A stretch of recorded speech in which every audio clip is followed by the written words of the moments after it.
Ladies and gentlemen, this is the 35th day of war, a 9th year of the Russian-Ukrainian war. I am Andriy Shevchenko, and I welcome you on behalf of all the journalists who narrate our battle for freedom to the world. And I like to share the daily lives of people battling in this war, and I'd like to hear from the IT front. First, I'd like to give the floor to Stepan Veselovskiy, who runs the IT cluster of Lviv. This is association bringing together IT experts and IT companies of the city and region. So tell us about the sector in the times of war. Good day. Well, perhaps I could say fine, but fine isn't the right word these days. So let me start by giving you some information about ourselves and about me personally, and then you can follow with the questions. Do you hear interpretation? Is it working? Fine. So I can continue in Ukrainian. Great. So, Lviv IT Cluster is an organization bringing together 280 companies all over Ukraine. One of them will be represented a bit later today. Ihor Kostiv will also be representing the cluster. He is a member of the monitoring board of our organization. Before the war, we aim to promote education as we are a human capital sector. People are our key and fundamental asset. And after the war, we are still dealing with education, but it has taken a different vector. And we also have some additional goals and objectives that we are trying to meet. First, such objective being preparing the business, ensuring business continuity plans, which we did before the war, but now we are implementing the business continuity plans and helping the companies address the current challenges. In the industry, as of now, I'd say the majority of companies have relocated their personnel from the eastern, northern, and southern parts of the country, mostly westwards towards the western regions of Ukraine. Most companies are safe. Some have chosen to stay behind in their home cities and working from their home cities, and we are encouraging and assisting the people by all means. Overall, to give you some data, I say 98% of the companies that belong to the clusters have restored their performance at the level of 95%, which is a very good indicator. Even in the current conditions, the IT industry has stabilized. I believe that would be the right definition. We see some new contracts being drawn, some new developments, despite some challenges and risks, such as the safety of the people, which still remains high as we are still placed in Ukraine, and we intend to stay here against all the odds. Secondly, many clients of ours are concerned about our access to the internet. Will we have internet connection? Against these developments, as an IT cluster, we developed a solution jointly with the SpaceX company, and we provided the Starlinks for the IT company, so we have satellite internet.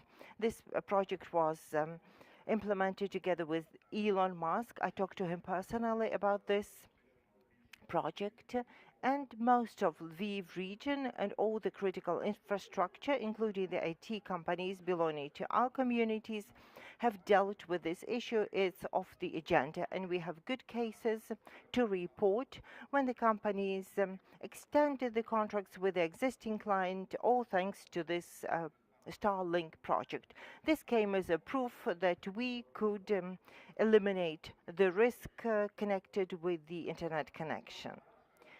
To talk about our prospects, we see the IT industry, because of relocation, has opened some temporary technology hubs in the west of Ukraine, And we believe that once the war is over, once we win this war, we will change the landscape of the technological hubs, and many will stay in the western part of Ukraine. We see Zakarpattia having good potential. If we start developing staff and education there, they could become a hub. Ivano-Frankivsk could become another hub. We are holding an event in Zakarpattia joined with the Oblast State Administration, and we'll be addressing the question of education, as 20,000 people are now staying in Zakarpattia. These are IT experts. Before the war, there was about 1,000 of them. In Lviv, before the war, we had 31,000 people working in IT industry. Now, according to my estimates, they are from 70 to 100,000 people in Lviv city and region.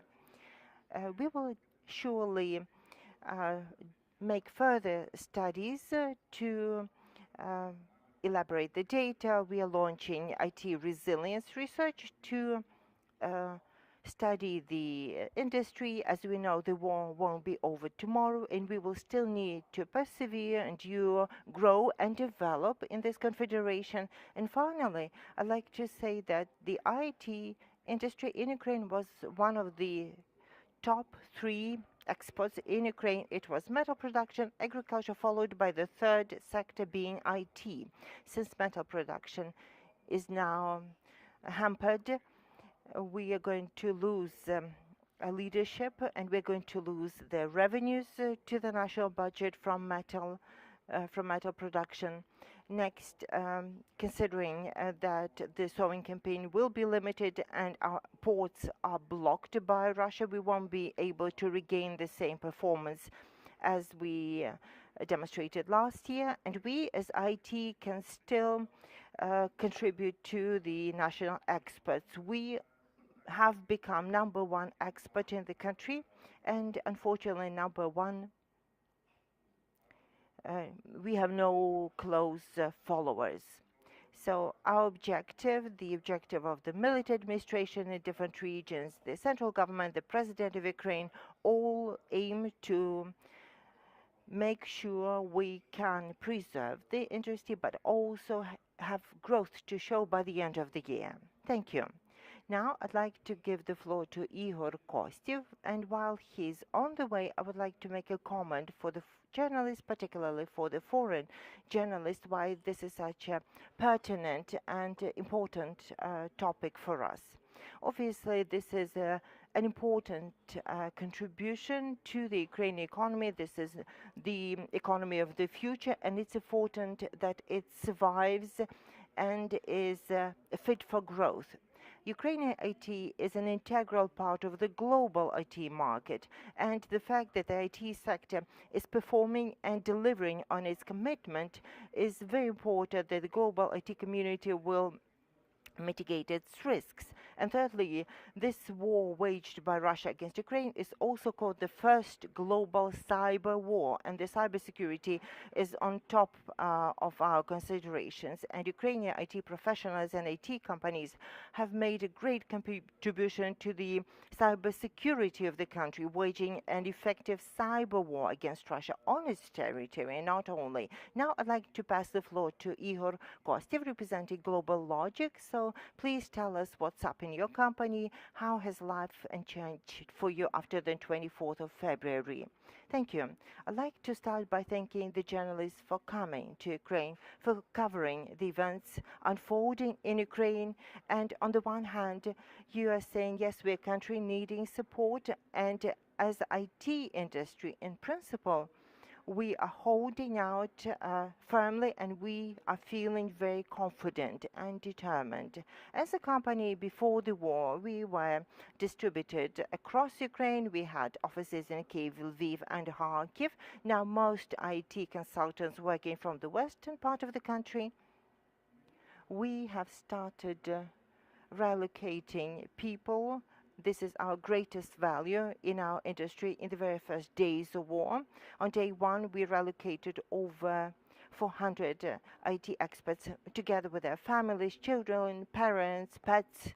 They all brought what they felt they needed to bring with them. As a company, we fully supported them in the relocation and helped them with the logistics. We organized a hub in Lviv to receive the people, to uh, shelter the people. We had a hotline people could call round the clock. We met all the needs as fast as we could. So we did this quite effectively. Now the company has fully restored its operations. We've regained over 90% of our capacity and productivity.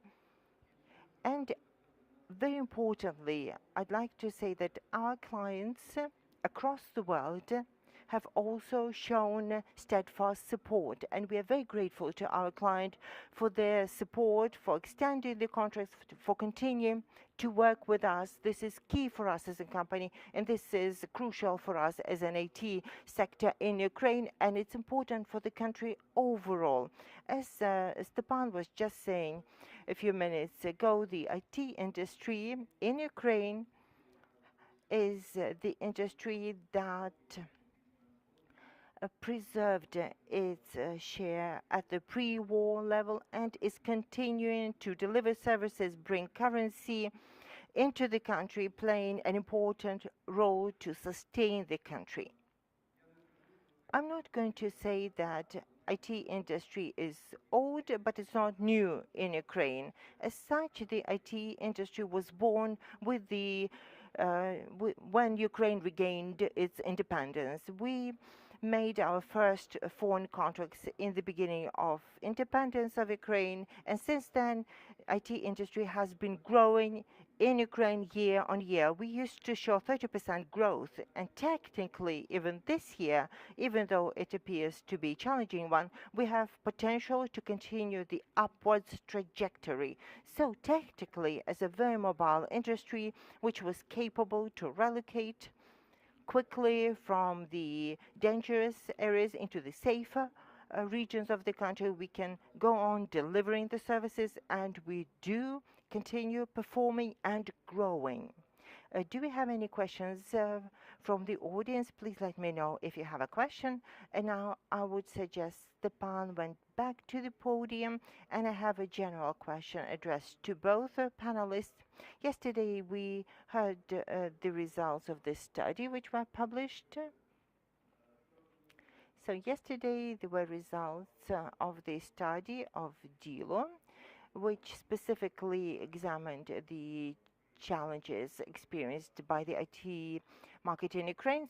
So to give you some numbers, according to this study, 84% of Ukrainian IT experts are working full-time, which in my opinion is impressive considering the conditions they have to work in at times. This research has also shown that the absolute majority of Ukrainian IT experts had to face relocation or moving. About half the IT personnel had to move to a safer place in Ukraine. 14% of them had to leave to a different country. In Kharkiv, in IT cluster, 87% of people had to leave their hometown and have found a new place to work from. In Chernihiv, the number has reached 89%. This is the last figure, that 23% of those who relocated within Ukraine, so every fourth, ended up in Lviv city or region. So how will this affect the IT market in Ukraine? Well, Stepan has touched this point. What changes can we anticipate? What new quality should we be looking forward to? This is what I mentioned in my presentation, that the landscape of technology hubs is bound to evolve. Most technology hubs before the war were placed in central and eastern Ukraine, being cities of Kyiv, Kharkiv, Dnipro, Odessa. Only Lviv, Ivano-Frankivsk, and Ternopil were seen in the western part of Ukraine, and they're definitely going to become more dominantly. Those who started developing their technology hubs before the war were receiving the internally displaced IT specialists, many relocated to Lviv, many moved to Ivano-Frankivsk, and many discovered Zakarpattia as a potential region for themselves. So I'm certain that new technological hubs are evolving. Well, now these are the places where people are staying temporarily, but these cities can definitely jump at the opportunity and build their economy around IT. I mean, Lviv and the westernmost cities of Ukraine. What is going to happen to Kharkiv, Odessa, Dnipro, Kyiv? It's too early to say. I believe they will stay and develop and grow, definitely in the end, because we all feel deeply for these cities, and these cities have all the prerequisites, even though Russia has inflicted major damage to the infrastructure. But when people go back, when they rebuild, university isn't a building, university is the people. And the hubs are people-based, and Kharkiv, Odessa, Dnipro have excellent technological universities with highest training standards, so they're going to be all right. This is going to be a discovery for us. This is going to be a new opportunity for new cities to grab the attention of the industry. Now I'm urging all the governors of Western regions, you have been given this chance in the dire times, so grab the opportunity, treat the businesses and people well, as perhaps, or for certain, the future of your local economy may lie in IT. I would totally agree with Stepan. I would only add that the renewal of Kyiv, Kharkiv, and other Ukrainian cities in IT will depend on the way we rebuild the infrastructure of the city overall and of the education system in particular.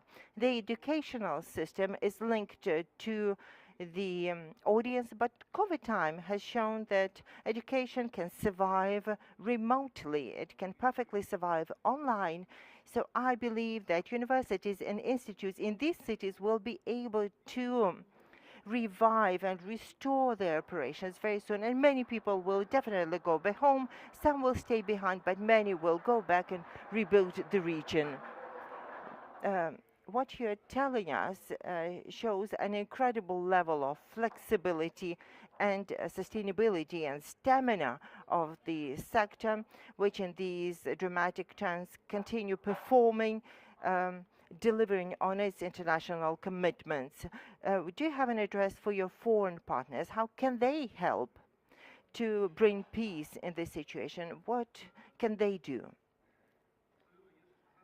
I do have a message, and this message is of gratitude, of sincerest gratitude to our clients standing with us. They believe in us, they believe in Ukraine, and this is incredible. I'd like to ask those who are still waiting whether they should recruit or contract Ukrainian companies, don't hesitate. The international situation is that Russia and Belarus will be subjected to severe sanctions. There's also an IT market in those countries, and the companies now working with Russia and Belarus, directly or indirectly, even as they pay taxes, are funding the war of aggression. The money you pay these companies then go to pay for bullets, projectiles to kill women and children in Ukraine. So better withdraw your contracts from Russia and Belarus and bring them to Ukraine or Europe or other countries of the world which are not implicated in this war. And this will be your support for Ukraine. This will be your support and your stance in this global fight for freedom. I would only like to add that perhaps with the first or second day of this war, we came out with a public statement urging all the member countries of the cluster to reach out to their clients, urging them to cease cooperating with Russia. If you're still doing business in Russia, you'd better give a chance to the Ukrainian companies as your investments in Ukraine will not go towards paying weapons that will destroy infrastructure and slaughter civilians. So this is our direct message, and if you're still doing business with Russia, there are many that have withdrawn from Russia, especially in IT. You still have a chance to come here. And last question to you before we bring in Olena. What can you say about the role of the Ukrainian IT community in the cyber war, and what contribution will you make to our victory? I know you know people and companies directly that are waging a cyber defense of Ukraine and launching cyber attacks on Russia. The problem is that this is not a topic worth discussing. This is something we shouldn't make public. I'll share a case, and this will be indicative of the engagement of the people in this fight.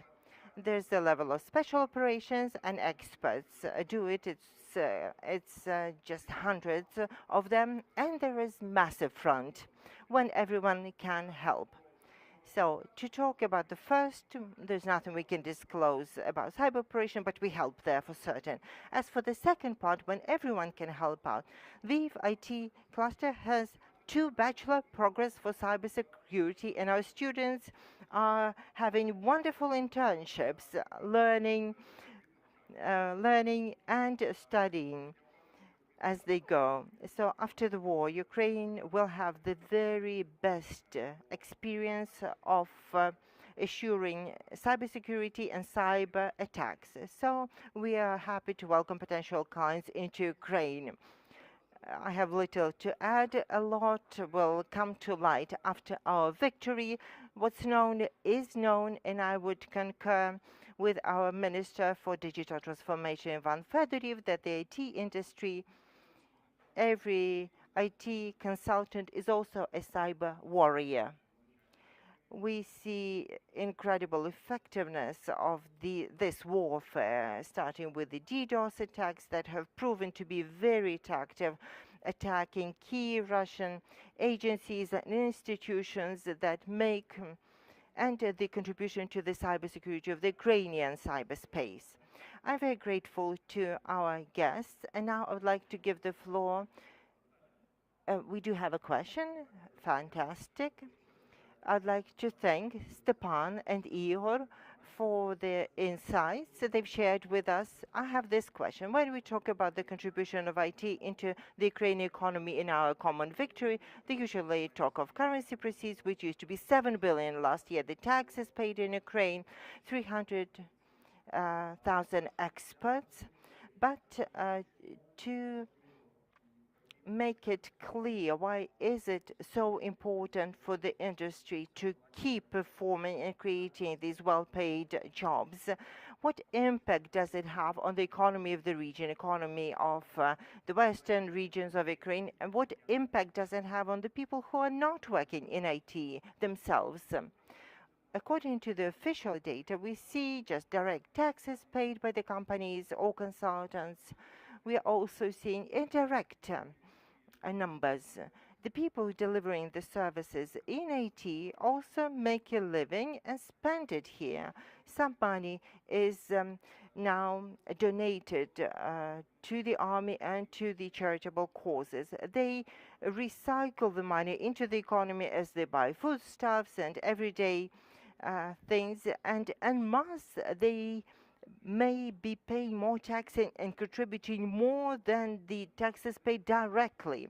We have 300,000 IT staff in Ukraine. It was 280 plus before the war, but now it's around 300,000 as of now. All of them pay taxes, also use the services in Ukraine, buy goods in Ukraine, and in this fashion, we as an industry are contributing 4-5% of the Ukrainian GDP, and indirectly we're contributing much more to keep the economy of the country going, to preserve our buying capacity and economic freedom. I would only add that we are doing a study these days.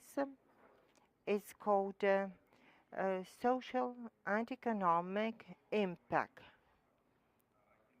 of the IT industry on the domestic economy. Before the war, as of last year, we created 2.8 jobs for one job in IT because of the spendings that the IT community make. They have higher incomes, so they spend more, creating more jobs in across other industries like catering, restaurants, property development, and many, many others. They buy cars, maintain them, they buy insurance, they buy products and services, including healthcare services. So in this context, this is a new economy potential for the cities for the creation of new technology hubs. The tax revenues may not be noticeable immediately because people will still be paying taxes where they're registered back at home. But it's a smaller proportion because and this is why all the countries of the world are fighting to preserve their human capital. And many countries are opening their doors to the IT community and giving them tax breaks for 3 years because their spendings are far more important into the domestic economy, into the local economy. Before the war, it was $1.3 billion of economic effect from IT in Lviv alone, and that was done by 30,000 IT community. Now it won't be 2.8 jobs created by one IT job because many businesses had to shut down. But the potential is still there. There's still a demand, but businesses are shrinking, and we are urging the local businesses to reopen their operation, to rekindle the operation and target this audience. It's a chance for you to develop and grow even now. And we are very happy to see a program. It's called IT Club with 1,000 partners, small, medium, and big businesses offering loyalty to the IT specialists. And as of today, 300 companies out of 1,000 restore their operations. So 30% of our partners loyal to IT have resumed the operation. We'd like to see the number at 70 or 90. Look up to IT sectors and we'll help you out to do it. Thank you, Stepan Veselovskiy, IT cluster of Lviv, and Ihor Kostiv, the president of GlobalLogic. And I'd like to give the floor to Olena Medenska. Olena works for GlobalLogic company, and as far as I know, Olena is one of the 89% of IT specialists from Kharkiv who had to leave their hometown after the Russian invasion, and now Olena is working here as a professional and as a volunteer. This is perfectly accurate. I will speak slowly as I'm still translating. I need to take some time to do that. So when they say that I was relocated, it's not accurate for me because relocation and moving from my hometown of Kharkiv was something I had many occasions to do throughout my life. I had many offers to work and study elsewhere. So this hasn't been a relocation for me. It has been an evacuation. And this wasn't a choice I made to leave my city. The events forced me to leave my home. The war broke out and I had to leave my home to be more effective and to help the country and to help my colleagues. What are you doing in Lviv? Currently, I'm helping as a volunteer. I'm a marketing expert, so my objective is to help build communications, and I have two roles. I'm the professional performing my tasks in the company, delivering services to my clients. That's one side of it. And the other side of me is a volunteer, and I help our volunteers from the company, and there are over 1,500 of them, and 7,000 engineers from our company are helping by all means, and not only through our channels. So 7,500 engineers are all helping their country. And in the first 2 weeks of war, we collected 5 million hryvnias through a fundraising effort to provide humanitarian relief, to support our army, to assist the territories, the people who are now in the areas of combat operations. And we'll continue doing this. And this week, the number will be much, much higher. Are you planning to go back to Kharkiv? I'm so eager to go back to Kharkiv. It's a very sensitive issue for me. When asked, how are you? I'm grateful that many of my friends and colleagues daily ask me how I'm doing, how I am. I always tell them that my body is in Lviv, my hands are in Lviv, my head is here, I'm working, and this is very good way to help me cope with the horror of my town. But my soul and my heart is in Kharkiv, and I'm so keen to go back home and be effective there. Let's thank Olena Medinsky from GlobalLogic, one of the 100,000 Ukrainian IT professionals who continue performing their duties professionally and making their contribution to our joint victory. Thank you. Ladies and gentlemen, this concludes this section of the briefing. We reconvene at 13:30, 1:30 p.m. We are to meet Ms. Shuliak, who heads the political party Sluha Narodu, servant of the people, and she will give us the details about the governmental support for the internally displaced people who have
Пані та панове, 35-й день російського вторгнення і Ladies and gentlemen, this is the 35th day of the full-scale war, a ninth year of the Russian-Ukrainian war. I'm Andriy Shevchenko. I welcome everyone who is helping narrate our fight for freedom. Next, we have Olena Shuliak, who is the leader of the political party Servant of the People, Sluha Narodu, a Ukrainian member of parliament, and we'd like to invite Olena to share with us the details of the governmental assistance package for the internally displaced people who had to flee their homes because of the war.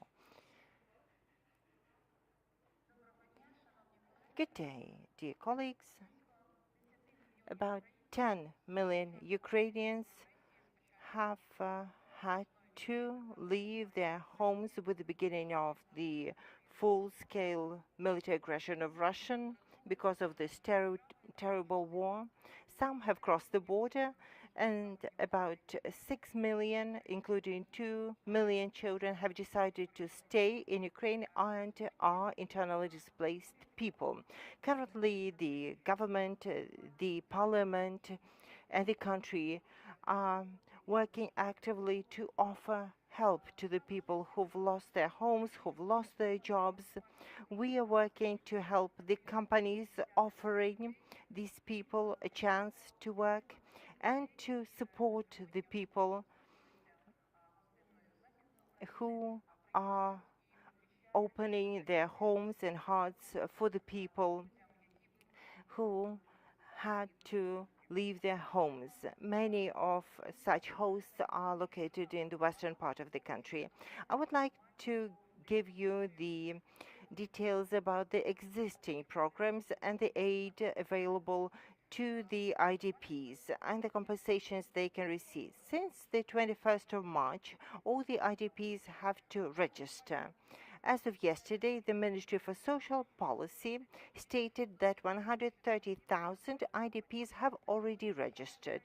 This registration is made through the Centers for Administrative Services, through the territorial governmental offices or social welfare institutions. Soon the service will be available through our beloved DIA application launched by the Ministry for Digital Transformation. So all the people who have registered will be kept on record, and since March they're entitled to a compensation.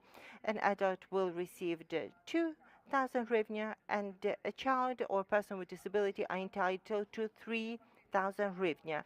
All people who've registered will receive the money for March as long as they register by the 14th of April. So we are urging them to register in time.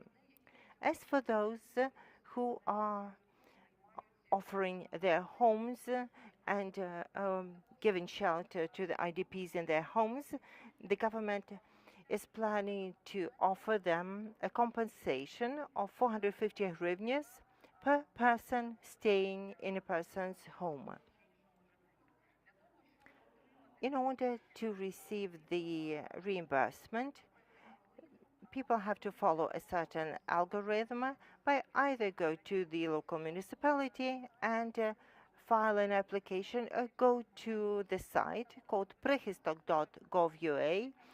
First, people report that their homes are available for the IDPs, and once the people have already been received, another notice is filed, and then the local self-governance is updated with information claiming such reimbursement. About 698,000 people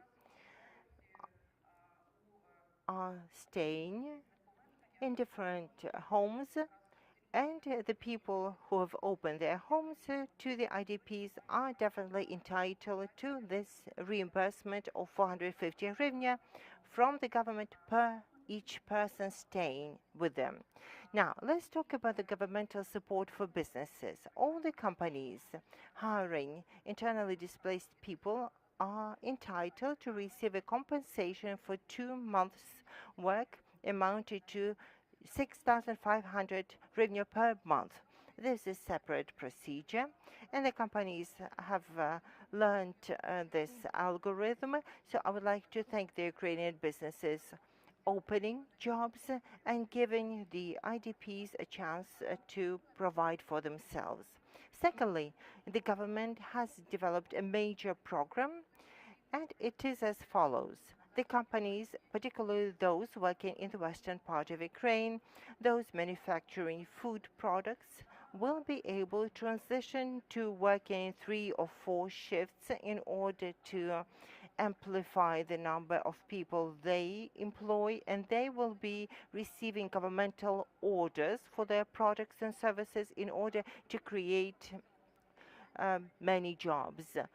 All the communal and governmental institutions, including schools, kindergarten, social welfare institutions, are all used to provide temporary housing for the internally displaced people, and they will also be entitled to a compensation for the utility fees they pay. For that, they need to apply to the local military administration. It's straightforward.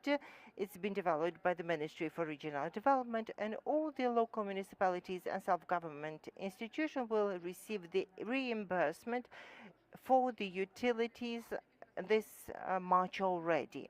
Now I'd like to discuss the joint initiative between the government and parliament initiated by the president. The draft law 7198 has already been registered, and we hope it will be read during the next session of the parliament, and it is to the following effect. People who've lost their homes, whose apartments and homes been damaged or razed to the ground, will be able to register in DIA, and their compensation will be by the property they will be entitled to. They will be entitled to the living space of up to 150 square meters. This pertains to the residents of Ukraine, and this is important for the government to begin to make the calculation of the restoration effort, and the numbers are running into 100 million hryvnia to start working so that people would receive new homes. I know this is a major concern for many people, as a lot of cities have been reduced to rubble. And by this draft law, we are providing that when the people opt for the compensation with this living space, they can also choose a town to live in. If their apartment has been destroyed in Kharkiv, they can claim the same kind of apartment, but in any city in Ukraine. We hope this will help us collect the information so that we can use the information as evidence in prospective claims internationally, seeking compensation from the Russian Federation, and also to substantiate the plans to rebuild our country. Let's see if there are any questions in the audience. If you do have a question, please let me know. Serhiy Bykov, political consultant. My question is, the Minister of Infrastructure, Oleksandr has stated that now the logistics is being re-engineered to export Ukrainian grain and cereals. In 2021, we exported 52 billion tons a year, but these days, because of obvious reasons, because of the blockage of the Ukrainian ports, this is difficult. Are we going to use the Ukrainian railway system and highway network to perform the contracts with our exporters to feed Egypt in particular, that's been a major recipient of Ukrainian grain, as well as other countries, as the Food Organization of the United Nations stated there is a major risk of famine for a number of people because of the potential difficulties with the sowing campaign in Ukraine. So please tell us, how is the President, Government and Parliament of Ukraine, how are they tackling the problem? I know that regular meetings are held between the Minister of Infrastructure, Oleksandr Kubrakov, and the new Minister for Agrarian Policy, Mykola Solsky. Such meeting was held yesterday, and the logistical issue will be tackled and solved, and it's closely monitored by our government. And the question about food security of our country is also on top of our agenda to ensure that all people have food. I would add, for the sake of our foreign journalists following this topic, that Ukraine is now doing what's possible and much more to preserve the transportation links and build new ones, but we also realize that the threat to global food security is an apparent one, is a material one, and the only way to give a systemic resolution to the threat is to seize the Russian invasion in Ukraine and to restore life and operation in Ukraine and restore the transport infrastructure of Ukraine and the operation of the Ukrainian agrarian sector. You talked about compensation for Ukrainian people. How much has the government set aside? How much is it costing this war for you? Ми говоримо про компенсації. Скільки уряд відклав грошей на виконання цих?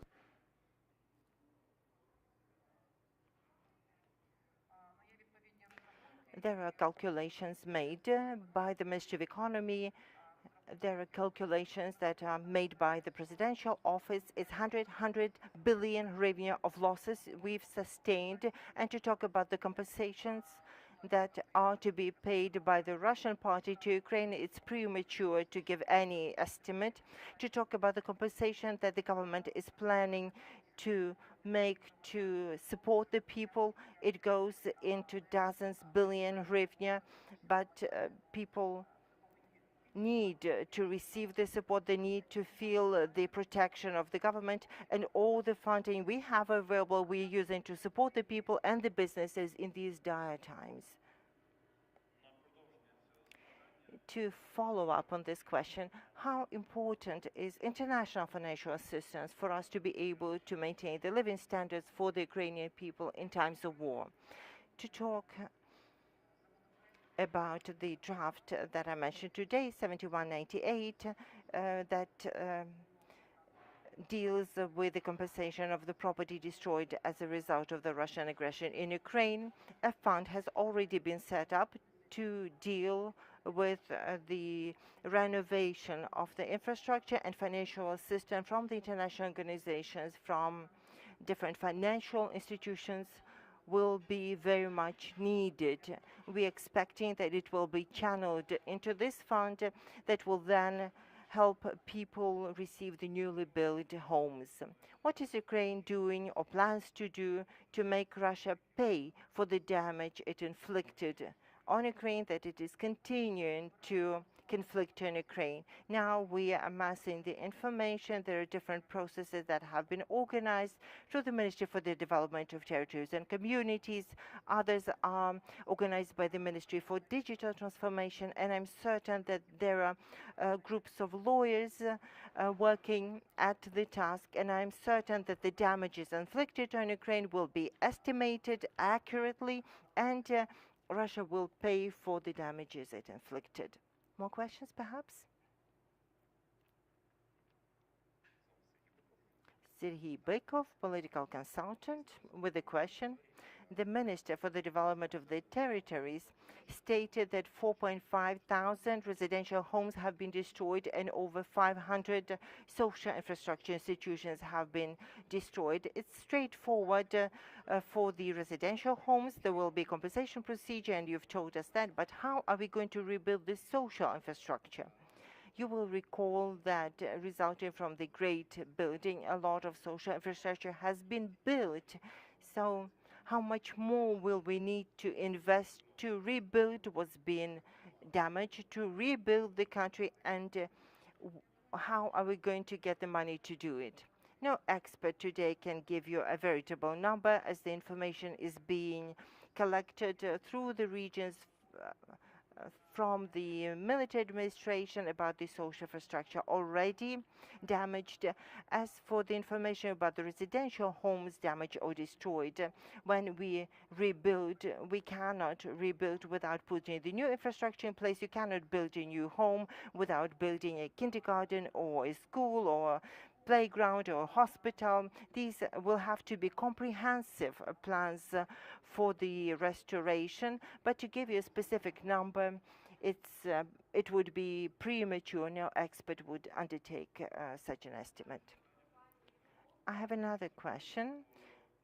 Or rather, let's recap the governmental support for the internally displaced people.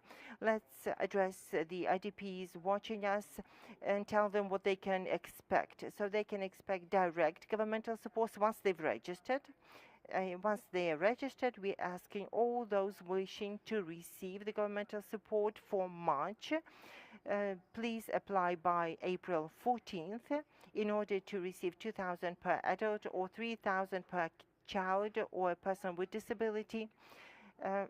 Very shortly, de-application will also be in operation, and people can do it through de-applications, or they can go to the local municipality or the Center for Administrative Services. I'm sure that the Ministry for Digitalization will make this available for many people, and many will be able to register.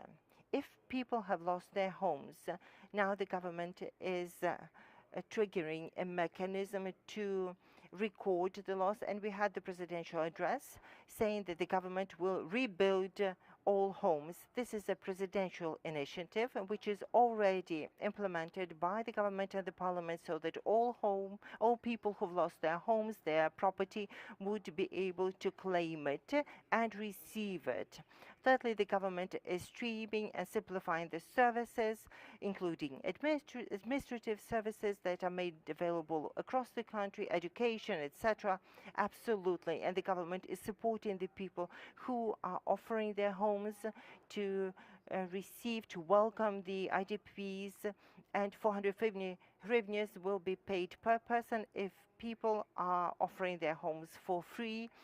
Then the government is helping them by paying this entitlement of 450 hryvnia.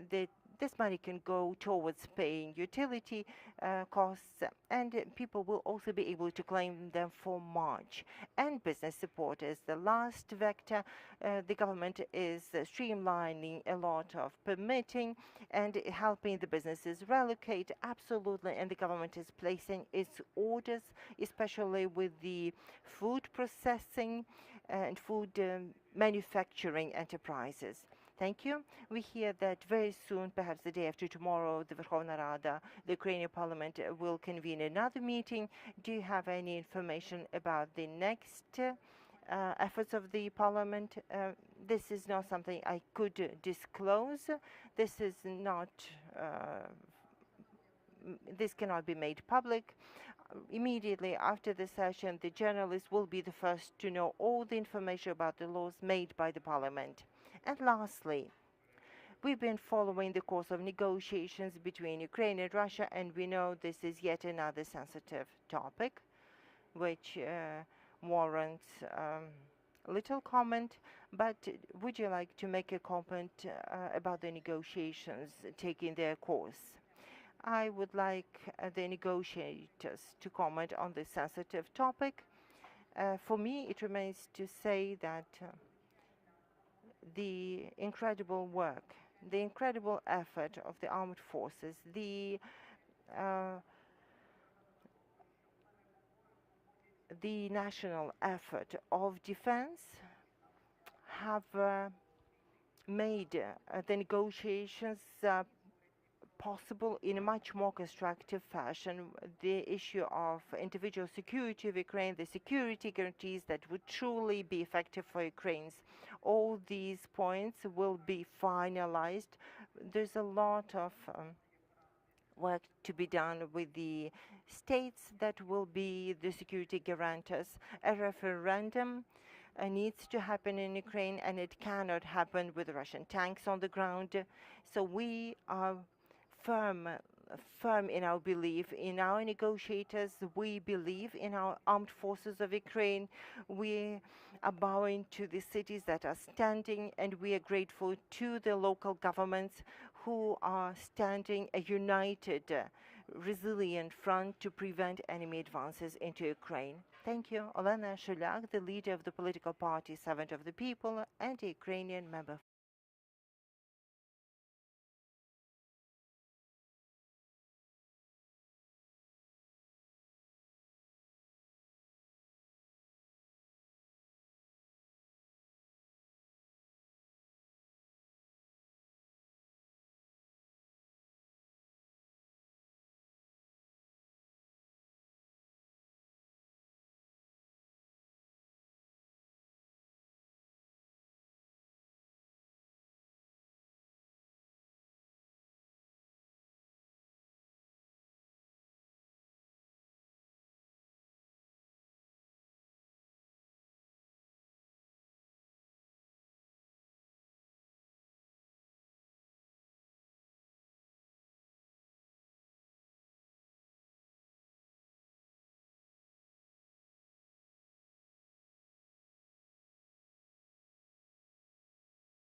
Пані та панове, 35-й Ladies and gentlemen, it's the 35th day of the Russian invasion and 9th year of the Russian war in Ukraine. I'd like to welcome all the journalists on behalf of the Media Center who are standing with us in our fight for freedom.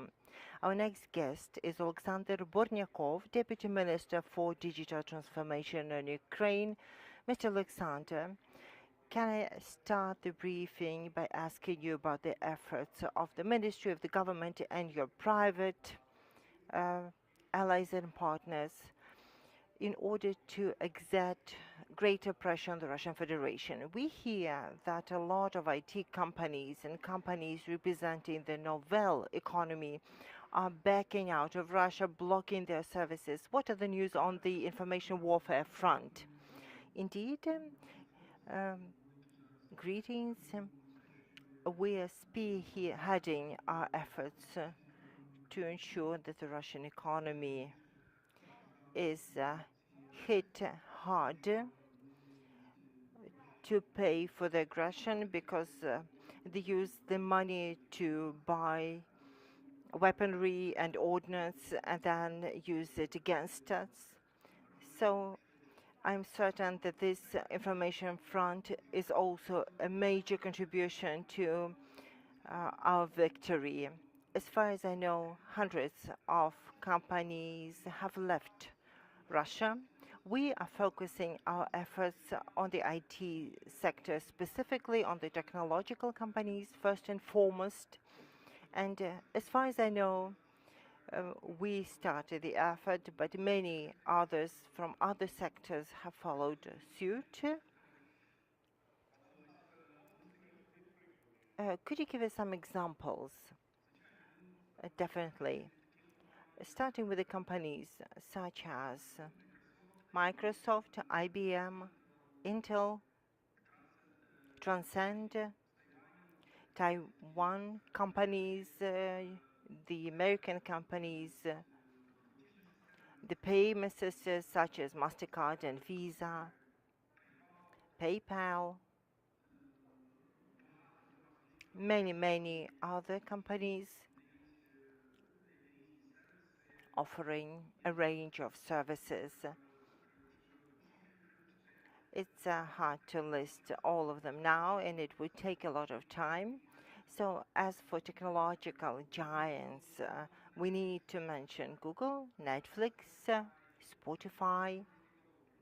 The list can go on. They have all withdrawn their operations from Russia. They have shut down their representative offices in Russia. There's a company still staying on in Russia, Spotify. EPAM has also left, Exoft have also left Russia, and these are major companies that had thousand jobs in Russia, and they all had left the Russian market. We understand that the job market has been hit hard, as well as the taxpayer basis has been upended, but Russia needs to pay a price and be disconnected from modern technology. Why is that important? We see it this way. A lot of their defensive and offensive weaponry makes use of high technologies, and if we deny them access to the sector, we'll have fewer missiles flying at us. This is also a question of tax revenues. They use the tax revenues to fund the war. Also, it has to be clear that all the technology giants bring currency revenues to the budget. And this is exactly what Russia is lacking now.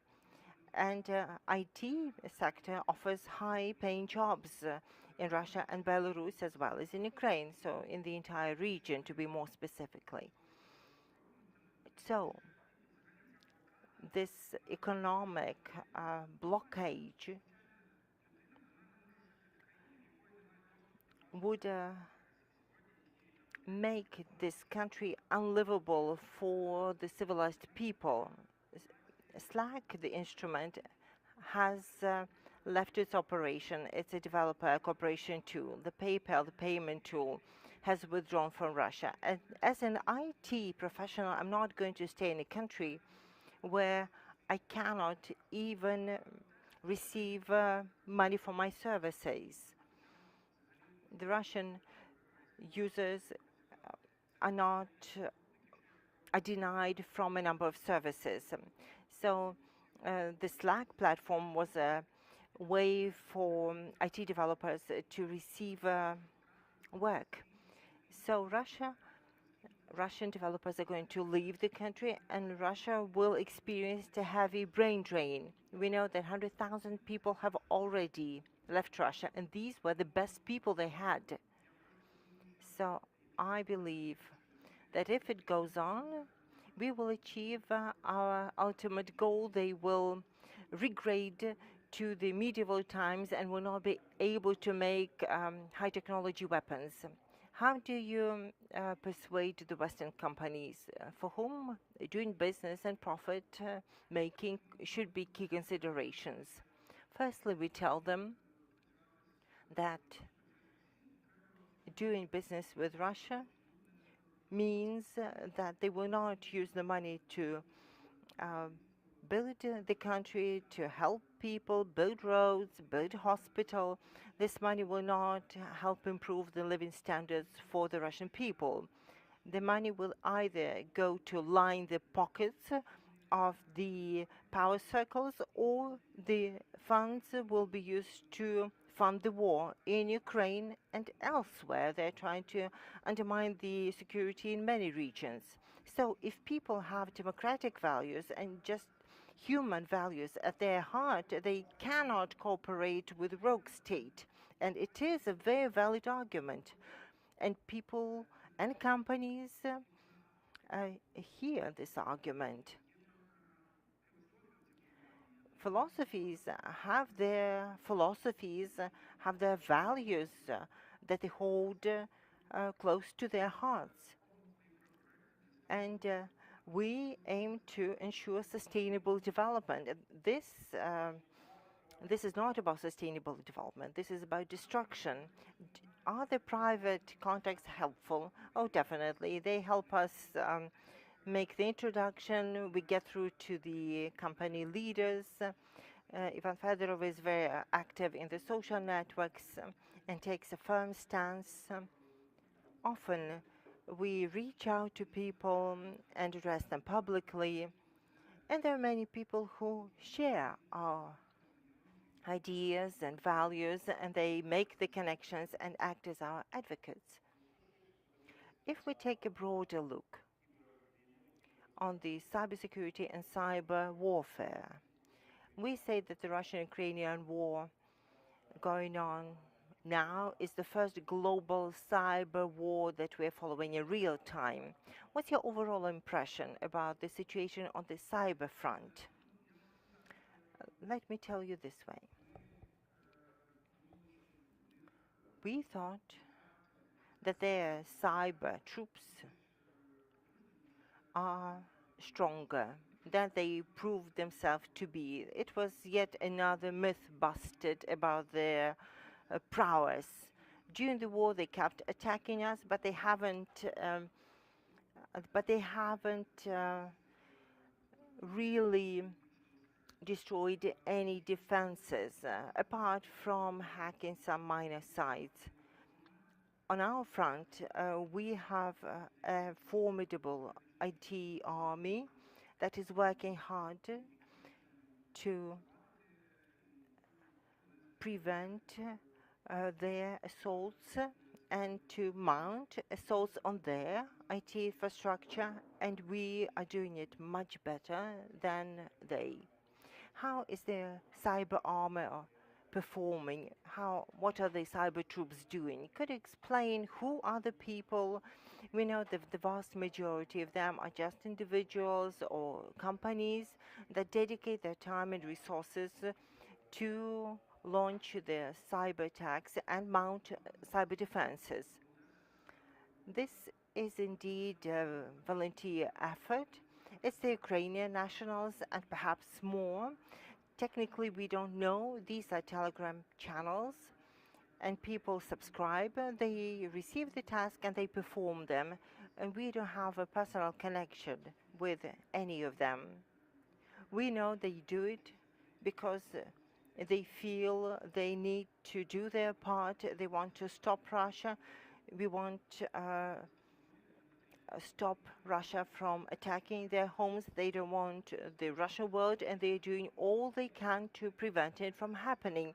They do what they know best. They may not be good with firearms, but they have great skills, and they're using them to serve their country. Yesterday, we heard a publication published that 89% of the Ukrainian IT professionals keep delivering on their obligations, keep performing the tasks. So this industry isn't just performing at full capacity, but also they are making their contribution to our victory. Indeed, many have stayed in the country. Conscription is an issue. We have a martial law, and some people are enlisted in the armed forces.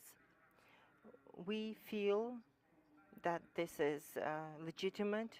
We are in the times of war, but these people can do so much more working on a different front. And also, there is a general understanding that the IT professionals need to hold down their jobs. The IT industry is an industry working for international clients, and our economy depends on the currency revenues from other countries, and this is a major contribution of the IT industry. We are continuously in touch. We help the companies in many ways. We help with relocation. We help them to get internet connection through Starlinks. We help them with the enlistment into the army to keep them working. Are you noticing a Russian strategy that they're resorting to at the cyberfront? What are priorities for them? This is not my mandate in the ministry, so I'm not in a position to comment on this.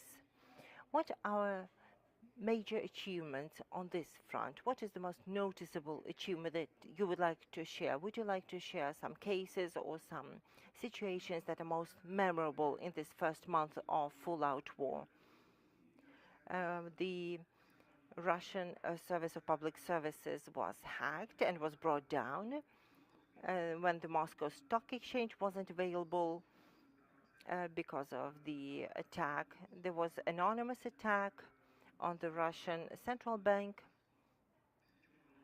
leaking their archive of documents for a number of years, and the most powerful attack was launched on Russian aviation carriers when all the data was deleted. We are ready to take questions. Please let us know if you have a question. And my suggestion is, if you have an important message for the Ukrainian people or for our foreign journalists, this is the time for you to address them. I would like to say that what is happening in Ukraine these days isn't only about Ukraine. This is my message to the foreign journalists. I see a lot of parallels with the beginning of the World War II, with a lot of slogans that were similar and a lot of similar messages. And it's very important that we curb the aggression now, as it could be an imminent threat for the entire Europe. We are very grateful to those helping. We are heartfelt grateful to those standing with us together, as only together we can stop this war. Thank you, Oleksandr Bornyakov, Deputy Minister for Digital Transformation of Ukraine. Thank you. Thank you for being with us. Thanks to all who've been with us.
Ladies and gentlemen, it's the 35th day of the Russian war of aggression and the 9th year of Russian-Ukrainian war. I'm Andriy Shevchenko. On behalf of the Ukraine Media Center, I would like to welcome all the journalists sharing our fight for freedom with the world. We have an incredibly important interlocutor now. We'll be joined by Mikhailo Podolyak, advisor to the Chief of Staff of the President of Ukraine, a member of the Ukrainian negotiation team at the peace talks with the Russian Federation. Mr. Mikhailo, good health to you. Good day. Greetings. Greetings to all the journalists. My first question is about your impression from the last rounds of peace talks with the Russian Federation. What are the key takeaways? The key takeaways is that we have begun to talk pragmatics. There's a lot of discussion, there could be a lot of fantasizing, but we know the condition of Ukraine, we've been fighting for 34 days one-on-one against the powerful army of Russia. We know that the fantasies be fantasies, but we need pragmatically to have the allies who'll be with us when we need assistance here and now. We are talking constructively now. We are talking constructively. And it will not be fantasies, but a specific security guarantees agreement made with countries that will take international legal obligations. And if a country attempts to attack us anytime in the future, we are in a state of war, and we can bring this war to an end. And in the future, we will also have clear structured protection in place. So I feel it is important that if we sign the international multilateral treaty about security guarantees for Ukraine, Ukraine will finally have its army, which is fighting mightily today, but also have security guarantees from the allies standing with Ukraine. And those are the countries that we are suggesting as security guarantees. They have their powerful armies with a nuclear deterrent.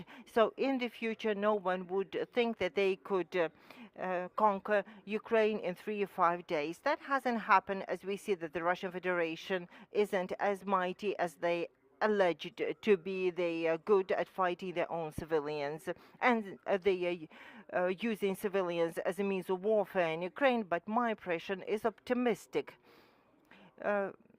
based on the Istanbul round of negotiations. For your negotiating team, what are the priorities set by the President and by Ukraine? We have two parallel processes that are clearly synchronized by the President. The negotiations, as any war always entails, a negotiation track, and the second track is the defense mounted by the armed forces of Ukraine. They bring victories that we can use as negotiation levers. If during the first round of negotiations Russia spoke the language of ultimatums, and they thought that they would complete their aggressive special operations very soon, which was war indeed. Now we have a very clear, very specific construction that we have received owing to the Ukrainian army, and we've sidetracked the Russian demands. Russia has sidetracked its demands because they realize they need to be talking to Ukraine on different terms, and everything pertaining to sovereignty, territorial integrity is non-negotiable for us. And this is stated by the President. He sets the terms for us. We are pragmatic. And pragmatic approach for us means that we understand what Ukraine is going to gain after the war, apart from the compensations, apart from the ability to rebuild the damage and offer people a comfortable life.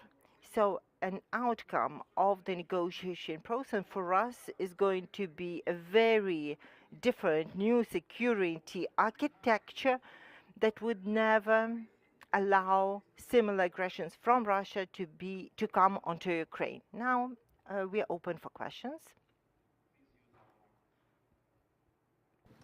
Hi, good afternoon. Italian National Broadcasting Radio.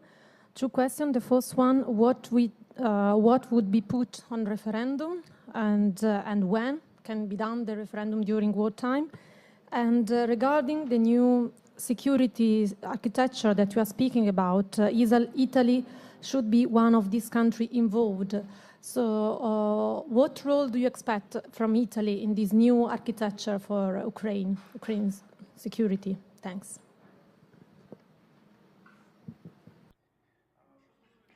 As for the referendum, then surely the security treaty, for it to be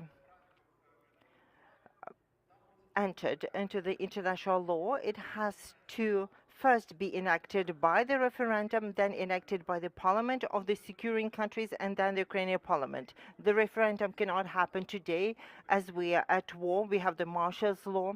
The procedure for the referendum in Ukraine is clear and well balanced, and we will launch the procedure of launching the referendum only once the Russian troops leave our territory. When they go back to the borders, at least to the positions as of 23rd of February 2022.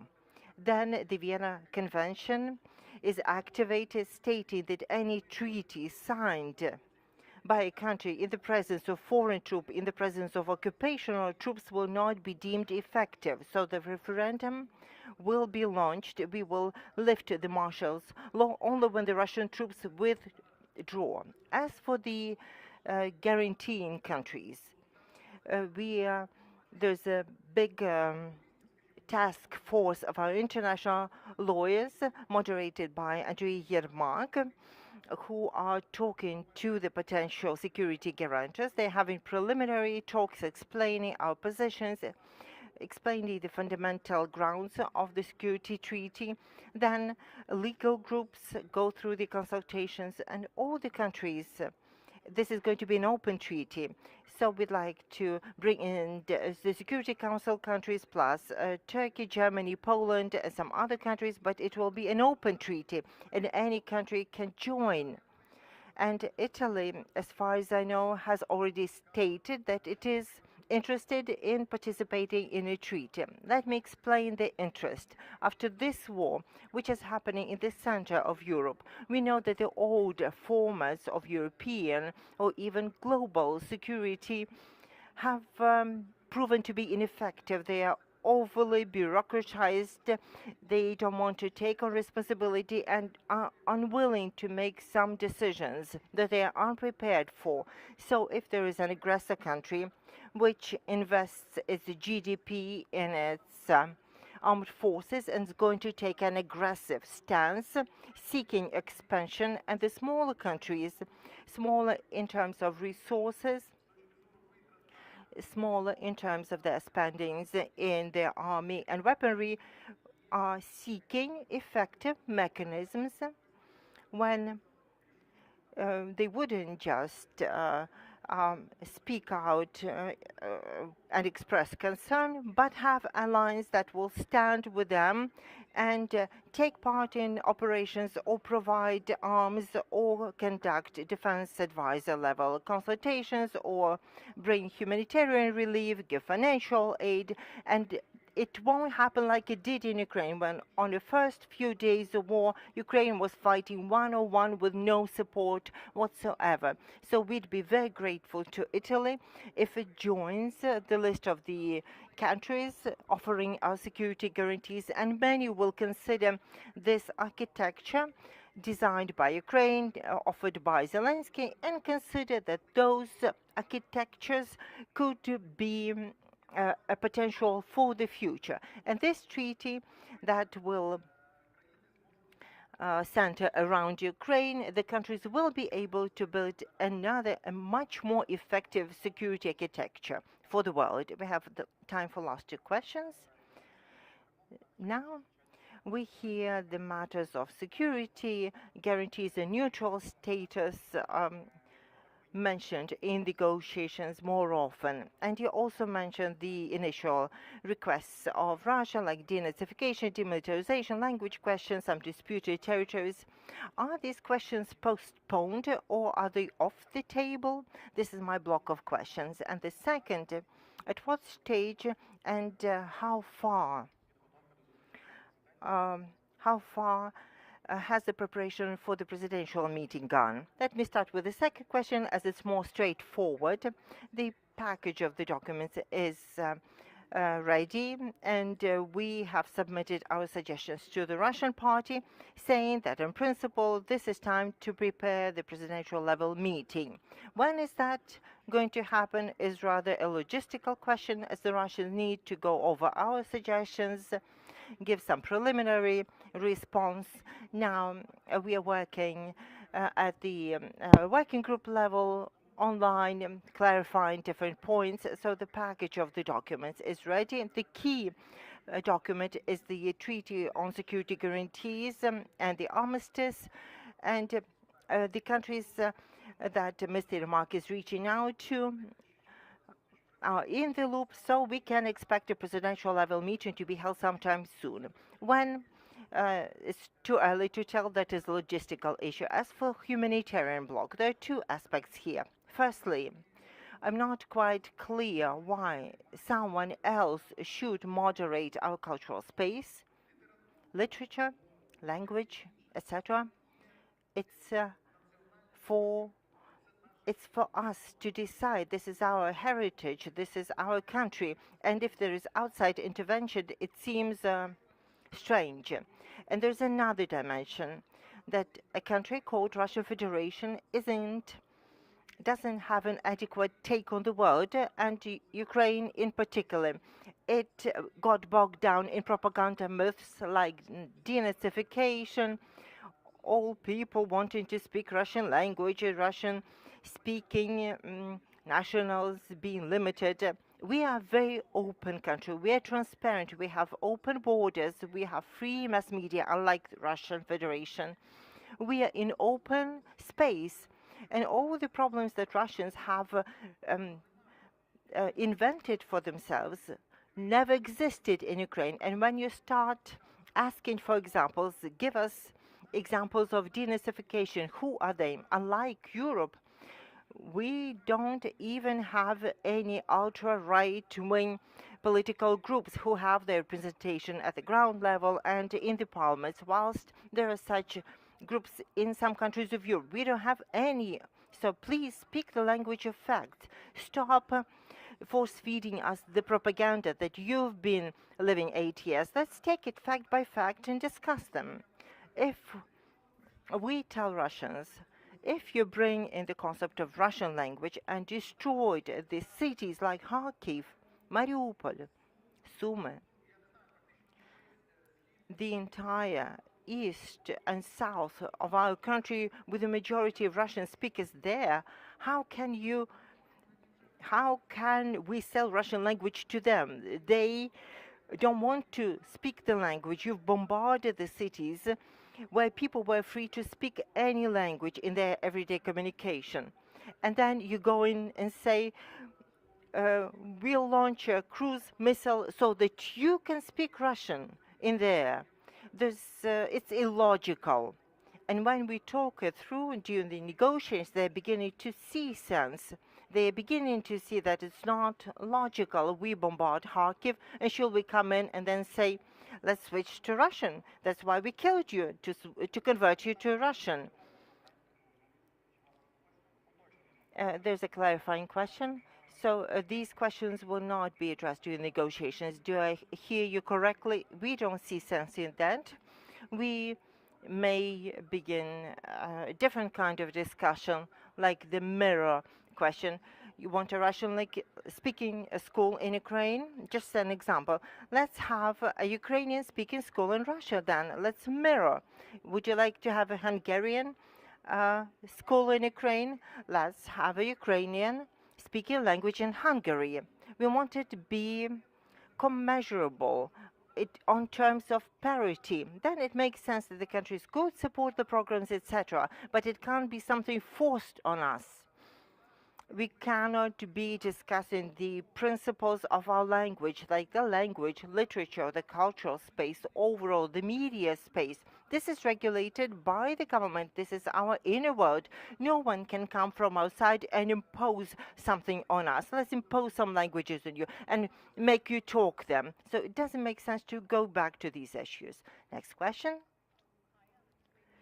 TV9 Bharatvarsh, and my question is that you did say that this round of talk, it was more pragmatic, more practical approach happened during the talks. So when can we expect the next round of talks? How soon can that happen? And again, a question of how soon can the presidents also meet?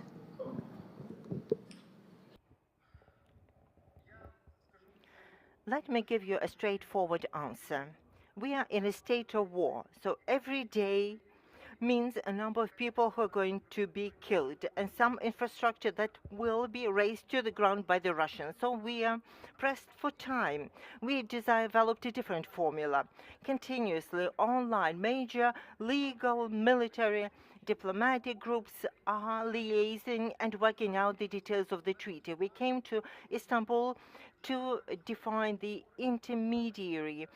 intermediate positions that will underpin the key documents. In our opinion, as we see it from the Ukrainian negotiating team, we are seeing a possibility to sign preliminary agreements and we can launch the presidential meeting process.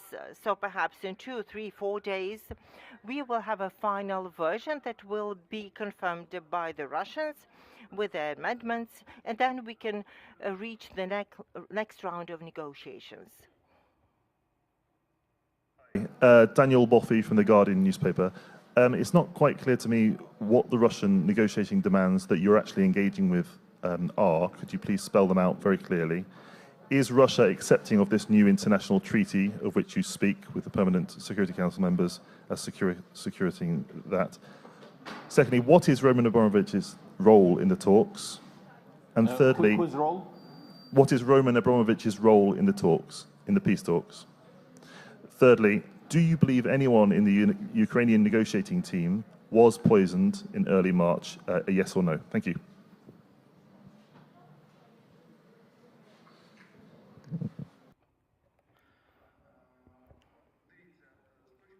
Look, in terms of what will the Russian party accept or decline is for them to say, but we know that a way for them out of war has to be an adequate one.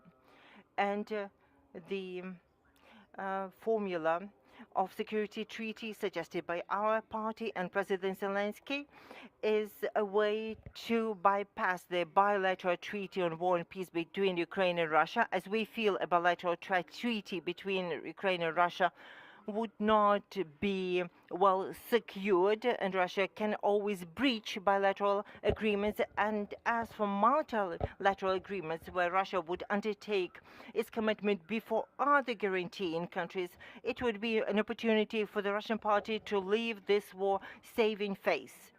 And therefore, in principle, they are accepting the treaty as there can be no other formula, as Ukraine, based on the preliminary results of the war that we have attained so far, where Ukraine has shown fierce resistance to the mighty army of Russia, Ukraine has to be given fundamental key security guarantees so they don't get another war.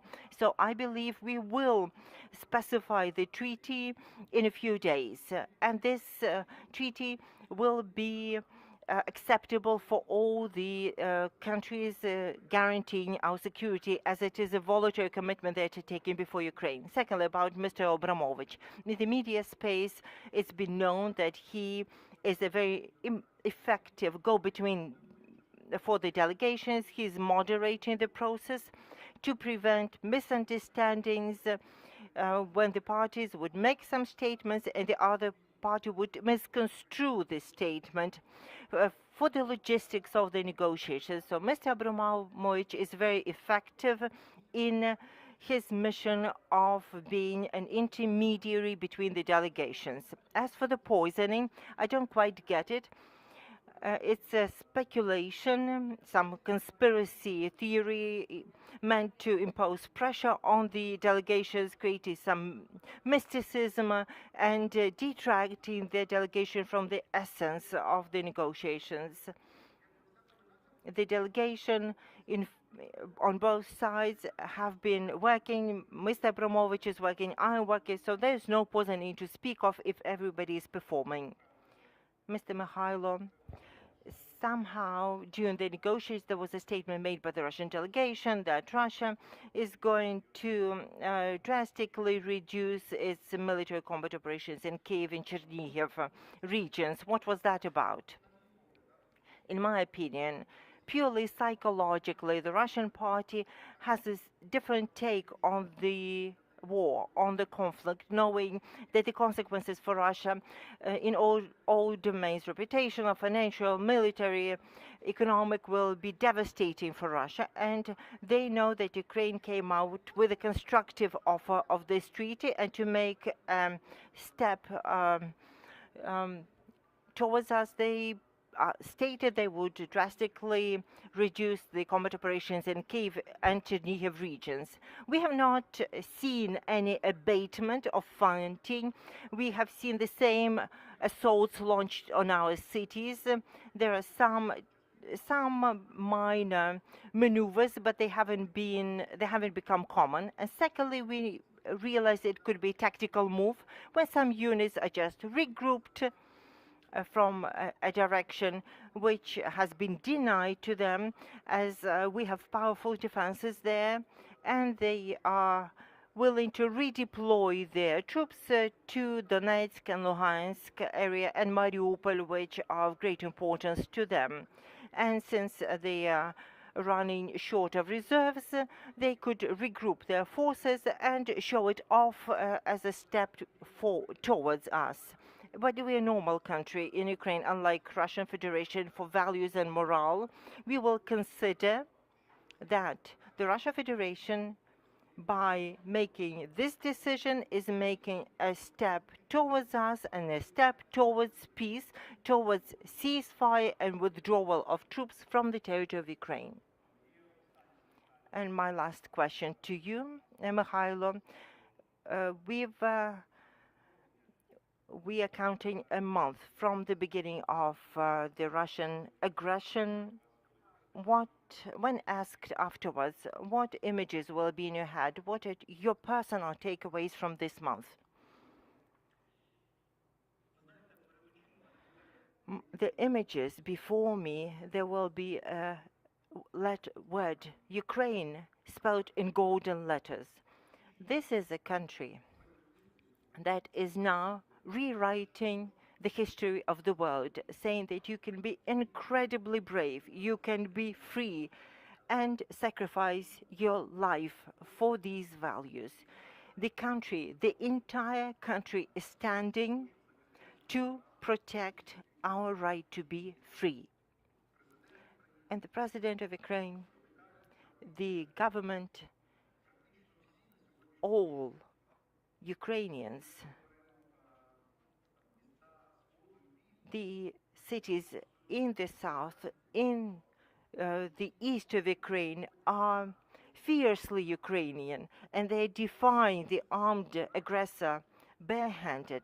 This is going to change the global morale. It's not just about the security architecture that is going to change. It's not Ukraine defending its statehood. It's about the course books of history writing Ukraine in huge capitals. Thank you. Thank you, Mikhailo Podolyak, advisor to the Chief of Staff of the President's Office, a Ukrainian negotiator at the peace talks with the Russian Federation. Mr. Mikhailo, thank you sincerely. Thank you, Andriy. All the best. Completes our program for today. Thank you for being with us, and stand with Ukraine.